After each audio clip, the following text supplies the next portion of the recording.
কিছু টাইম এত ভালো লাগে, কিভাবে যে চলে যায় বলাই যায় না। Please like good morning everyone, this is Fatema, welcome Fatema blog. সকালবেলা উঠেই দেখো আমার কার্ল মেশিনটা নিয়ে এসে কম্বল নিয়ে মাটিতে শুয়ে আছে। মানে শীতকাল আসছেই মানে তার কম্বল নিয়ে এসে মাটিতে শুয়ে থাকতে হবে। তারপর কার্ল মেশিনটা আমি যত চাচ্ছি সে আমার থেকে দৌড়িয়ে পালাচ্ছে। তারপর আমি জোর করে যখন কার্ল মেশিনটা নিলাম, তার কান্না দেখো, তার বাপ ছেলে দুইজন মিলে আমাকে বকা দিচ্ছে কেন নিলাম আমি কার্ল মেশিন। তারপর বাপ্পার হেডফোন পেয়ে খুশির ছোট পাপার কোলে বসে দুষ্টামি করছে। আর মেয়ে তো মেয়েই, এই যে দেখো বাপের মাথার মধ্যে হাত বুলিয়ে দিচ্ছে, বাপকে আদর করতেছে। মেয়েদের ভালোবাসাগুলো এই ডিফারেন্ট হয়, তাই না?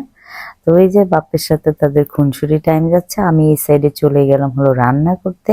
আজকে অনেক কিছু রান্না করবো, তো সেগুলো সব দেখাচ্ছি তোমাদেরকে। মুরগি মাংস অনেক কিছু রান্না করবো আজকে।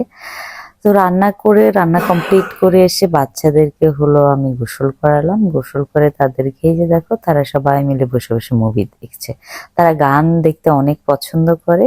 আর এখানে জায়ান বলে দেখো কি কিউট লাগছে না আমার ছেলেটাকে। দেখতে দেখতে আমার বাচ্চাটা বড় হয়ে যাচ্ছে। আমার হাতটা এত ভালোবেসে নিল, আমি তো খুশি হয়ে গেলাম, কিন্তু সে একটা কামড় দিয়ে দিল। ও মা গো, কি ব্যথা পেলাম কামড়ে। তারপর দুপুরে টেবিলে খাবার লাগিয়ে দিলাম, দিয়ে তাদেরকে ডাক দিলাম, তাদেরকে খাওয়া বেড়ে দিচ্ছি, আমি খাওয়াচ্ছি। আমার সব সময় না খাবার বেড়ে খাওয়াইতে খুবই ভালো লাগে। তো এই যে আমি খাবার বেড়ে দিচ্ছি, তারপর জায়ানকে দিলাম। জায়ান বলে আমি মুরগি মাংসই খাবো, আমি আর কিছু খাবো না। তারপর অনেক কিছু ট্রাই করলাম, চেষ্টা করলাম, সে খেলো না। যাই হোক, আমরা এখন রেডি হয়ে আমরা এখন চলে যাচ্ছি সে সমৃদ্ধির বার্থডেতে। জায়ানের ফ্রেন্ড সমৃদ্ধির বার্থডেতে আমরা যাব। তো এই মোমেন্ট গুলো আমি সব সময় অনেক ভালোবাসি আমার বাচ্চাদের সাথে কোথাও রেডি হয়ে বের হইতে। এই দেখো আমার কিউট তিনটা কিউটি পাই, তাদেরকে নিয়ে আমি বের হয়ে গেলাম। বের হয়ে আমি ফাইনালি চলে আসলাম সমৃদ্ধিদের ইয়েতে। এটা সমৃদ্ধির আম্মুর তোমার শোরুম, প্লাস এখানে তোমার পার্লার আছে। সো দুইটা জায়গায় ইকুয়াল করা। তোমরা যদি কেউ এই জায়গাটায় যে শপিংও করতে চাও, প্লাস তোমরা মনে করো না পার্লারের জিনিস করতে চাও, পেনিকিউর মেনিকিউর, তোমরা করতে পারবা। জায়গাটা খুবই ভালো। আর ওদের প্রোডাক্ট গুলা অথেন্টিক প্রোডাক্ট। সো এই যে সমৃদ্ধি মাঝখানে সব বাচ্চারা বার্থডে কেক কাটলো। তারপর আমি দেখলাম এখানে কি কি খাবার আছে।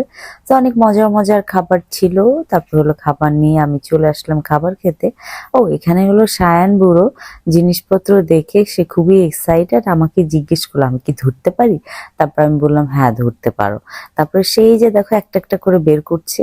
তারপর সোনিয়া ওকে বলছে এগুলা কিন্তু নষ্ট করা যাবে না। সোনিয়াকে দেখছো বকা দিয়ে দিছে।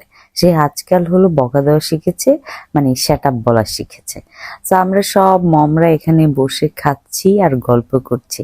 তো একজন একজন মম আসতেছে আর জয়েন করতেছে আমাদের সাথে। কারো খাওয়া হয়ে গেছে, কারো খাওয়া হয়ে যায় না। এই যে ফাহমিদ আপু, আমার one of the most favourite. ওনার সাথে আমার সব সময় মানে বড় বোন ছোট বোনের সম্পর্ক। আমরা মানে হয় না যে অনেক বেশি খুনসুটি করি আমি ফাহমিদ আপুর সাথে। তো এই টাইমটা খুবই ভালো যাচ্ছিল। তারপর আমি সমৃদ্ধিকে পেলাম না, অনেক জোর করে তাকে জ্বরে ধরে বার্থডে উইশ করলাম। তারা সব পিছির একসাথে হলে আমাদের মমদের কোনো খবর থাকে না। তো আমরা আবারও বসে বসে বসে বসে সবাই আড্ডা দিচ্ছিলাম। আড্ডা দেওয়ার মাঝখানে আমি কথা বলছিলাম। আর জারা বুড়ি দেখো আমার কাছে চলে আসে, সে স্প্রাইট এনে আমাকে বলছে যে আমাকে স্প্রাইটটা খুলে দাও মাম্মা, আমি এটা খাবো। তারপর আমি তাকে অনেকক্ষণ বুঝাইলাম যে না, এটা তোমাকে খুলে দেওয়া যাবে না। সে তো মানার পাত্র না। সে অনেকক্ষণ ট্রাই করলাম, আমি তাকে অনেক কিছু বলে তারপরে তাকে থামাইলাম। যাই হোক, আমরা এখানে বাচ্চারা পিলো খেলছে। সো পিলোতে তারা দুইজন টিকলো। তো তারা দুইজনের মধ্যে কে ফার্স্ট হইলো, এই যে কিউটি ছেলেটা, এই ছেলেটা ফার্স্ট হইলো। তো এই যে এখানে সায়ান যারা, তারা একটা গান নিয়ে, খেলনা গান নিয়ে দুষ্টামি করছে। এই যে দেখো ভয় দেখাচ্ছে, এই এই সেটআপ, এই সেটআপ বলছে। তা আমি আমার পিচ্ছিদের সাথে একটাও পিকচার নিতে পারিনি। তারপর ওদেরকে জোর করে ধরে এনে পিকচার নিচ্ছে। দেখো সায়ান টুক টুক টুক টুক করে হেঁটে পালিয়ে যায়, বুঝছো। তারপর পিকচার টিকচার নিয়ে আমি সবাইকে বাই বলে চলে আসলাম। Thank you so much for watching video.